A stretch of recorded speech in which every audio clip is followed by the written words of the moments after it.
तो देखो जदि आपणकर बजेट 15,000 भितर अच्छी 15,000 भितर आपण एक फोन नवाक चाहूँगी तर क्यों सब फोन नहीं पारे चलतु डिटेल्स देखा। प्रथम फोन रोचे Vivo T4 Lite 5G जोटा 14,999 पड़ुची बेस्ट फोन रही आपण मैंने नहीं पारे।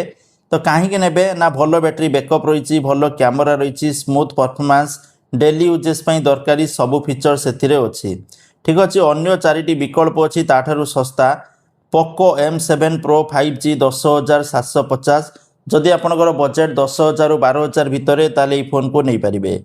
सेकेंड जिनस रोची Motorola G35 5G ठीक अच्छे 4.9 रेटिंग अच्छी 12,449 पड़ुची इमिदी भी सस्ता कोटी पड़ पारे ठीक अच्छे नहीं पारे।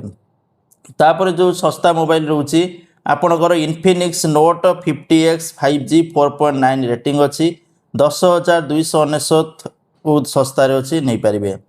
तापर हूँ सैमसंग जो मैंने लभर ताले Samsung Galaxy A06 5G 4.9 rating 12,499 अच्छी नहीं पारे।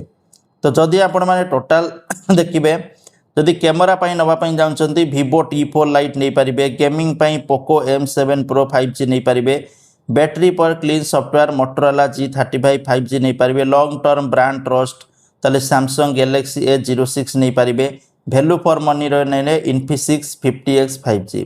तो सब 5G मोबाइल जेकोसी मोबाइल नहीं पारे। तो 15,000 भितर यही फोन आपण मैंने बाछि पारे तथापि आपण को इच्छा तो यही फोन बेस्ट थिला थरे जाए फ्लिपकार्ट रे चेक करने। Thank you.